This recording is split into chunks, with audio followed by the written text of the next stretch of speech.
새벽을 깨워 나오신 믿음의 성도님들을 진심으로 환영합니다. 이 시간 마음 모아 다 함께 샘물의 기도를 하나님께 드립니다. 예수께서 무리를 보시고 산에 올라가 앉으시니 제자들이 나아온지라 입을 열어 가르쳐 이르시되 아멘. 사랑하는 예수님, 오늘도 우리에게 말씀하여 주옵소서. 주께서 주시는 말씀이 우리 삶의 중심이 되게 하시고 그 말씀 따라가는 순종의 삶 살게 하여 주옵소서. 교회와 예배를 위해 기도합니다. 심령이 가난한 자는 복이 있나니 천국이 그들의 것임이요. 아멘. 우리를 부르신 하나님, 가난한 마음을 주옵소서. 세상의 부요함으로 만족하지 않게 하시고 하나님의 은혜와 사랑을 사모하는 성도와 교회 되게 하옵소서. 고난 중에 있는 성도들을 도우시고 치유와 회복의 은혜를 주옵소서. 온 성도들이 갈급한 심령으로 드리는 예배에 충만히 임재해 주시고 천국의 영광과 기쁨을 누리게 하옵소서. 가정과 다음 세대를 위해 기도합니다. 애통하는 자는 복이 있나니 그들이 위로를 받을 것임이요. 아멘. 가정을 세우신 하나님, 우리의 가정과 다음 세대를 향해 애통하는 마음으로 기도할 때 하늘의 위로를 받게 하옵소서. 가정의 영적인 질서가 반듯하게 세워지게 하시사 가지런한 가정이 되게 하시고 온 식구가 하나님의 복을 누리게 하옵소서. 우리의 자녀들에게 보호의 울타리를 둘러주셔서 세상의 모든 악에서 보호해 주시고 경건한 자녀, 믿음의 세대로 자라가게 하옵소서. 목장을 위해 기도합니다. 긍휼히 여기는 자는 복이 있나니 그들이 긍휼히 여김을 받을 것임이요. 아멘. 목장을 영적인 가족으로 모으신 하나님, 우리의 목장을 돌보아 주옵소서. 서로를 긍휼히 여기며 사랑의 섬김을 이어가게 하시고 서로를 위해 기도할 때 하나님의 긍휼을 얻게 하옵소서. 부름받아 섬기는 목자들에게 새 힘을 더해 주시며 하나님의 역사를 경험하여 섬김의 기쁨이 넘치게 하옵소서. 나라와 선교를 위해 기도합니다. 화평하게 하는 자는 복이 있나니 그들이 하나님의 아들이라 일컬음을 받을 것임이요. 아멘. 나라를 세우시고 주관하시는 하나님, 우리나라에 평화가 임하게 하옵소서. 이념에 따라 분리되지 않고 서로 화평하게 하는 나라가 되게 하시고 하나님의 기쁘신 뜻이 국가 지도자들을 통해 이루어지게 하옵소서. 열방을 하나님과 화평케 하려는 선교사들의 수고를 기억하시고 그 복음의 사역을 통해 주님의 빛이 온 세상에 비치게 하옵소서. 오늘도 모든 샘물 성도들의 형편을 돌보아 주시고 동행해 주옵소서. 예수님의 이름으로 기도하옵나이다. 아멘. 오늘 새벽 함께 보실 본문 말씀은 사도행전 18장 1절에서 11절까지의 말씀입니다. 사도행전 18장 1절에서 11절까지의 말씀 한 절씩 교독하시겠습니다. 그 후에 바울이 아덴을 떠나 고린도에 이르러 아굴라라 하는 본도에서 난 유대인 한 사람을 만나니 글라우디오가 모든 유대인을 명하여 로마에서 떠나라 한 고로 그가 그 안에 브리스길라와 함께 이달리아로부터 새로 온지라 바울이 그들에게 가매 생업이 같음으로 함께 살며 일을 하니 그 생업은 천막을 만드는 것이더라. 안식일마다 바울이 회당에서 강론하고 유대인과 헬라인을 권면하니라. 실라와 디모데가 마게도냐로부터 내려오매 바울이 하나님의 말씀에 붙잡혀 유대인들에게 예수는 그리스도라 밝히 증언하니 그들이 대적하여 비방하거늘 바울이 옷을 털면서 이르되 너희 피가 너희 머리로 돌아갈 것이요 나는 깨끗하니라. 이후에는 이방인에게로 가리라 하고 거기서 옮겨 하나님을 경외하는 디도 유스도라 하는 사람이 집에 들어가니 그 집은 회당 옆이라. 또 회당장 그리스도가 온 지방과 더불어 주를 믿으며 수많은 고린도 사람도 듣고 믿어 세례를 받더라. 밤에 주께서 환상 가운데 바울에게 말씀하시되 두려워하지 말며 침묵하지 말고 말하라. 내가 너와 함께 있음에 어떤 사람도 너를 대적하여 해롭게 할 자가 없을 것이니 이는 이 성중에 내 백성이 많음이라 하시더라. 1년 6개월을 머물며 그들 가운데서 하나님의 말씀을 가르치니라. 아멘. 오늘 우리는 사도행전 18장의 말씀을 통해서 복음을 증거할 수 있는 이유라는 제목으로 말씀을 나누고자 합니다. 앞서 바울은 아덴에서 복음을 증거하였습니다. 그리고 아덴에서 복음을 증거했던 바울이 이제는 고린도에 와서 복음을 증거하는 모습을 살펴보게 됩니다. 아덴에서 고린도까지는 약 한 2, 3일 정도를 걸어야 도착할 수 있는 거리입니다. 바울이 꽤 먼 거리를 걸어와서 복음을 전하는 모습을 우리는 만나게 되는 것입니다. 고린도는 무역이 발달했던 도시입니다. 그러다 보니까 번성하였고 각종 우상 숭배나 부패함이 많았던 지역이었습니다. 곰곰이 생각해 보기는 복음을 증거하기에는 조금 조용한 지역이나 잠잠한 지역이 좋지 않은가 생각해 보게 됩니다. 그런데 바울은 번성하였던 도시, 또한 부패함이 많았고 우상 숭배가 만연했던 도시에 가서 복음을 증거하기를 원하였습니다. 바울은 그곳에서 1년 6개월이라는 시간 동안 복음을 증거하며 가르칩니다. 에베소서에서 머문 기간을 약 3년 정도로 보는데 에베소에서 머문 기간을 제외하고는 가장 오랜 기간을 바로 고린도에서 머물면서 복음을 증거하고 가르쳤습니다. 바울은 포기하지 않고 끊임없이 복음을 증거하고 가르쳤습니다. 우리가 바울의 삶을 통해서 보게 되는 것은 그가 포기하지 않고 복음을 증거하였다는 것입니다. 우리는 본문을 통해서 바울이 포기하지 않고 끊임없이 복음을 증거할 수 있었던 이유를 살펴보기를 원합니다. 이 땅을 살아가는 우리가 포기하지 않고 복음을 증거할 수 있는 이유는 무엇입니까? 첫째로 동력자를 붙여주시기 때문입니다. 본문의 2절 말씀입니다.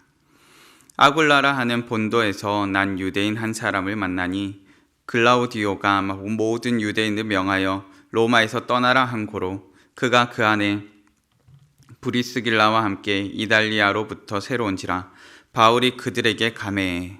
아멘. 우리가 포기하지 않고 복음을 증거할 수 있는 이유는 하나님께서 동력자를 붙여주시기 때문입니다. 먼저 언급되는 동력자는 브리스길라와 아굴라입니다. 브리스길라와 아굴라는 천막을 만드는 사람이었습니다. 혹자는 가죽 세공업자라 말하기도 하지요. 이들과 함께 살며 함께 일하였습니다. 곧 브리스길라와 아굴라라는 동력자를 통하여서 그는 생활의 안정을 얻을 수 있었습니다. 다음으로 언급되는 인물은 실라와 디모데입니다. 이들은 마게도냐로부터 왔다고 말을 하고 있습니다. 마게도냐 교회로부터 선교 후원금을 받아서 가지고 온 것이지요. 이들은 선교 후원금을 통하여서 물질의 동력이 더해졌음을 살피게 합니다. 마지막으로 언급되는 인물은 디도 유스도라는 사람입니다. 회당에서 복음을 증거했을 때 바울이 비난을 받고 그곳 가운데서 모욕을 당하자 그 가운데 유대인들의 위협으로 말미암아 이는 장소로 옮겨야 했습니다. 그 장소로 옮겨진 집이 바로 디도 유스도라는 사람의 집입니다. 회당 옆에 집주인으로서 이곳에서 바로 복음을 증거하였습니다. 이 인물을 통하여서 복음을 증거할 수 있는 장소를 동력하게 됨을 살피게 됩니다. 하나님께서 때에 따라 꼭 필요한 동력자들을 붙여주신 것입니다. 생활의 안정을 더해 주셨고 선교의 후원을 더해 주셨으며 복음을 증거할 수 있는 장소를 동력자들을 통하여서 더해 주신 것입니다. 세상 사람들은 꼭 필요할 때 되어진 일을 보면서 우연이라고 말합니다. 그런데 우리는 본문 말씀 가운데 부정할 수 없는 우연이라고 차마 말할 수 없는 놀라운 사건의 현장들을 보게 됩니다. 때에 따라 꼭 필요한 동력자들을 붙여주셔서 복음을 증거할 수 있도록 만들어 가시는 놀라운 역사를 보게 되는 것입니다. 우리는 이것이 하나님의 역사요, 하나님께서 붙여주신 믿음의 동력자들임을 고백하게 됩니다. 우리가 포기하지 않고 복음을 증거할 수 있는 이유 둘째는 열매를 더해 주시기 때문입니다. 본문의 8절 말씀입니다. 또 해당장 그리스보가 온 지방과 더불어 주를 믿으며 수많은 고린도 사람도 듣고 믿어 세례를 받더라. 아멘. 우리가 포기하지 않고 복음을 증거할 수 있는 이유는 하나님께서 열매를 더해 주시기 때문입니다. 우리가 복음을 증거할 때 그 복음의 열매들이 맺히게 하시는 것입니다. 물론 날마다 풍성한 열매가 맺히는 것은 아닙니다. 때로는 열매가 맺히지 않아서 마치 가물어 있는 것만 같은 느낌을 받을 때도 있습니다. 바울이 처음 회당에 가서 복음을 증거했을 때 바울의 복음을 듣고 사람들이 행하였던 것은 열렬한 환호가 아니라 비방과 조롱과 멸시였습니다. 유대인들은 바울을 대적하였습니다. 앞서 아덴에서도 바울은 그 가운데서 아덴 사람들의 조롱을 받았습니다. 어떤 사람은 다시 듣고자 하기도 하였지만 복음을 증거할 때마다 비방과 조롱이 일상적인 삶을 바울이 살았다는 것입니다. 그런데 이 비방과 조롱으로 말미암아 낙심이 될 만도 한데 바울은 낙심하지 않고 있음을 보게 됩니다. 복음을 전하긴 하는데 빨리 열매가 보이지 않으면 답답해 할 만도 한데 우리는 바울의 모습 가운데서 오히려 끊임없이 포기하지 않고 증거하는 모습만을 살펴보게 됩니다. 비난의 상황 가운데서 어떻게 이렇게 끊임없이 증거할 수 있었겠습니까? 우리는 다음에 이어지는 장면 가운데서 이 비난의 장면이 풍성한 열매의 장면으로 역전됨을 살펴보게 됩니다. 수많은 고린도 사람들이 믿고 세례를 받게 된 것입니다. 우리는 한 사람이 변화되어 믿음의 사람으로 세워질 때에도 말할 수 없는 감격을 경험합니다.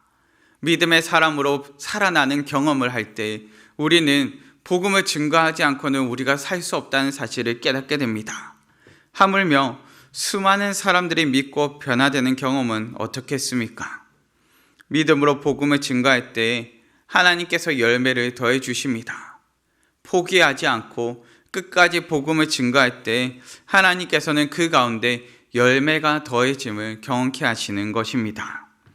우리는 복음의 씨를 뿌릴지라도 이를 자라게 하시고 결실케 하시는 분은 하나님이십니다. 우리가 포기하지 않고 복음을 증거할 때 하나님께서는 우리 가운데 풍성한 열매로 더해 주시는 것입니다. 우리가 복음을 포기하지 않고 증거할 수 있는 이유, 그 셋째는 함께 해주시기 때문입니다. 바로 하나님께서 함께 해주시기 때문입니다. 본문의 9절에서 10절 말씀입니다.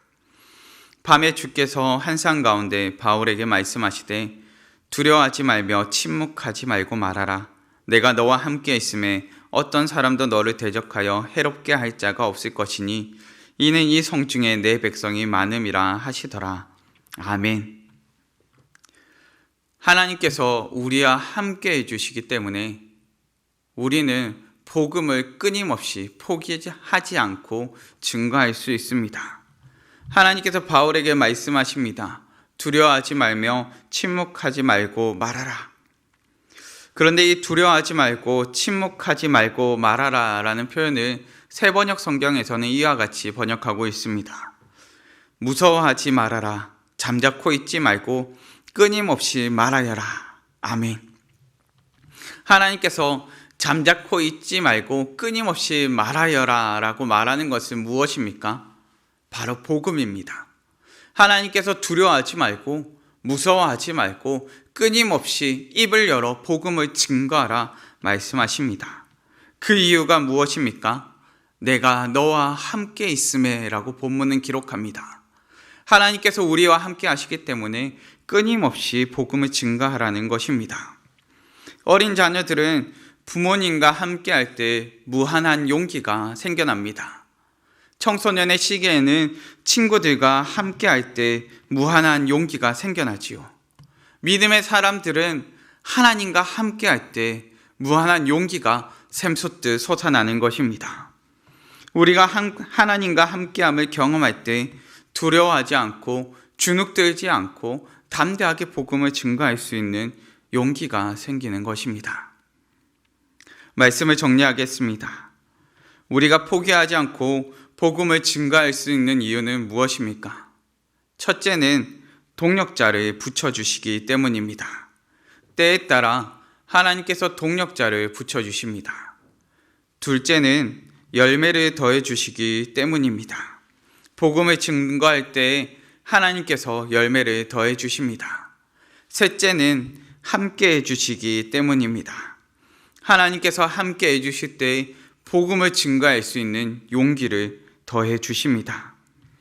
오늘을 사시는 믿음의 성도님들, 때로는 포기하고 싶을 때도 있지만 포기하지 않고 복음을 증거하며 이 땅을 사시는 믿음의 성도님들 되시기를 간절히 바랍니다. 다 함께 기도하시겠습니다.